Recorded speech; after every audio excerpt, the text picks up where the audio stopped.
Bismillahirrahmanirrahim. Assalamualaikum warahmatullahi wabarakatuh.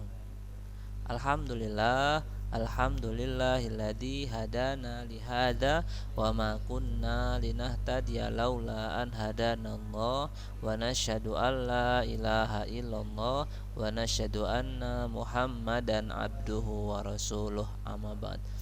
Ya, bagaimana kabarnya semuanya? Kaifa halukum wa kaifa halukunna? Semoga kita dalam keadaan sehat walafiat di hari ini ya. Amin ya robbal alamin.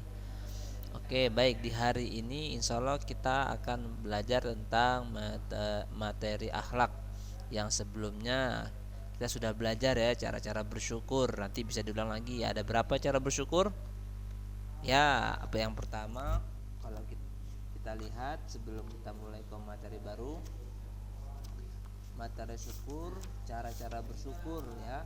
Yang pertama, kita senantiasa berterima kasih kepada orang lain, kemudian merenungkan nikmat-nikmat Allah, kemudian kita merasa qanaah, kemudian kita sujud syukur ya kan. Kemudian yang kelima, berzikir. Di pertemuan kali ini kita akan membahas tentang profesi para nabi dan rasul. Ternyata para nabi dan rasul itu bekerja, teman-teman ya. Mereka jadi nggak cuma berdakwah aja, nggak cuma menyampaikan apa yang diperintahkan oleh Allah, tapi mereka juga bekerja. Ini bisa kalian lihat di modul di halaman 70 ya. Di halaman 70 itu ada materi 2, profesi para nabi dan rasul. Anak-anak soleh dan soleha, tahukah kalian profesi para nabi dan rasul? Nanti kita akan coba menjelaskan. Ternyata para nabi itu ada yang jadi tukang pengrajin baju besi gitu, salah satunya. Kita baca ya. Ketika Allah Subhanahu wa taala menciptakan manusia ke dunia ini, Dia juga memberikan ilham melalui fitrah dan akal mereka untuk mencari sebab-sebab memperoleh rezeki yang halal dan baik. Jadi setiap manusia itu secara fitrahnya dia sudah mempunyai pikiran bagaimana bisa menghasilkan rezeki yang halal, begitu ya. Allah Subhanahu wa taala telah menyediakan berbagai sarana guna mempertahankan kehidupan manusia di dunia ini, yaitu bekerja, mencari beragam penghidupan yang dibolehkan syariat. Ya, jadi Allah Subhanahu wa taala udah ngasih banyak ya peluang-peluang untuk kita bekerja, untuk kita mendapatkan rezeki dari Allah Subhanahu wa taala. Jadi selain kita berdoa, ya Allah berilah aku misalkan rezeki hari ini makan, tapi kita nggak bekerja, jadi ini masih salah. Jadi seharusnya setelah berdoa kita juga ada usaha, begitu ya teman-teman.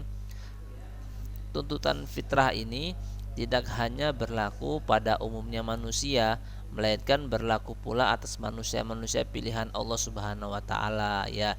Manusia pilihan Allah tuh siapa sih? Yaitu para nabi, para rasul ya. Dan kita semoga menjadi manusia yang terpilih juga, karena kita mengikuti para rasul dan para sahabatnya ya, Nabi Muhammad SAW. Dari kalangan para nabi dan para rasul termasuk pula rasul yang paling mulia, Nabi SAW. Mungkin kita pernah mendengar ya bahwasanya Rasul SAW itu waktu masih kecil dia berdagang atau mengembala kambing. Jadi ternyata para rasul juga bekerja. Demikian pula orang-orang yang mengikuti dari para salaf soleh dari generasi sahabat maupun setelahnya, begitu ya teman-teman. Sekarang pekerjaan pertukangan, industri dan kerajinan tangan, ini pekerjaan yang dilakukan oleh Nabi. Siapa ini? Nabi Nuh alaihi salam. Allah Subhanahu wa taala berkata kepada Nabi Nuh alaihi salam, "Wasna'il fulka bi'ayunina wa wahyina," dan buatlah bahtera itu dengan pengawasan dan petunjuk wahyu kami. Jadi kita tahu ya Nabi Nuh itu yang membuat kapal. Dalam ayat ini Allah Subhanahu wa taala memerintahkan Nuh alaihissalam untuk membuat bahtera, perahu besar yang memberi isyarat tentang pekerjaan penukangan dan industri.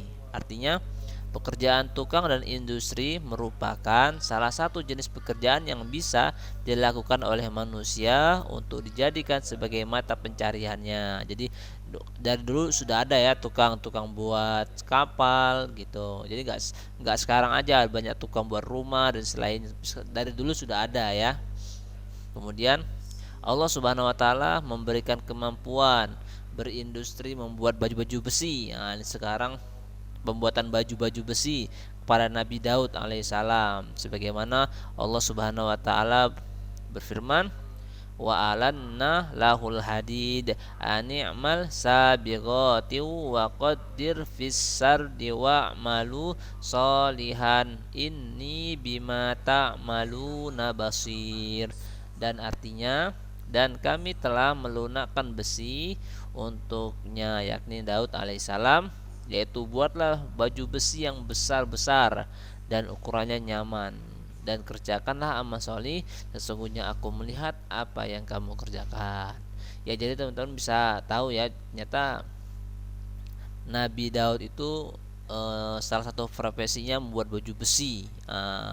Baju besi buat apa? Buat baju perang ya. Biasanya kan orang perang itu pakai tameng, tapi di zamannya Nabi Daud itu pakai baju besi biar nggak kena panah.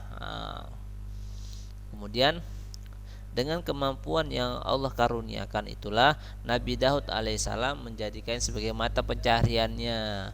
Beliau, maksudnya Nabi Daud alaihissalam, maka dari hasilnya, padahal ia seorang nabi dan raja, kita bisa bayangkan ya, seorang nabi plus raja lagi, seharusnya nggak perlu kerja. Kenapa? Karena uangnya udah banyak. Tapi ini Nabi Daud adalah nabi yang harus diteladani karena dia seorang nabi dan raja, tapi dia masih tetap bekerja. Begitu. Maka tentang pekerjaan pertukangan ini Rasulullah SAW menceritakan tentang Nabi Zakaria alaihissalam. Ternyata Nabi Zakaria juga seorang tukang kayu, sebagaimana kita bisa lihat, karena Zakaria Najjaron. Ini sabda Rasulullah SAW ya. Zakaria alaihissalam dulu adalah seorang tukang kayu. Imam An-Nawawi rahimullah menjelaskan, dalam hadis ini terdapat dalil bolehnya berindustri dan pekerjaan tukang tidak menjatuhkan kewibawaan. Ya, jadi sekali-sekali mungkin diantara kita ada yang merasa wah pekerjaan ini hina. Enggak, pekerjaan tukang kayu itu bukan hina teman-teman ya. Yang hina itu adalah pekerjaan yang apabila dia dilakukan dengan cara yang tidak baik, misalkan mencuri, walaupun dia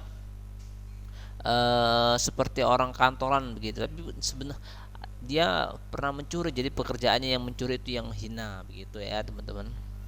Bahkan termasuk pekerjaan mulia. Jadi pekerjaan tukang kayu itu bukan hina. Mungkin ada tukang bangunan itu nggak hina.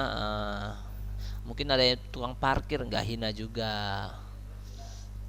Bahkan kita bisa bayangkan ya, kalau misalnya kita lagi pergi ke suatu tempat kemudian gak ada tukang parkir, jadi kendaraan kita hilang, wah pasti kita repot. Makanya ada pekerjaan tukang parkir, jadi kendaraan kita aman.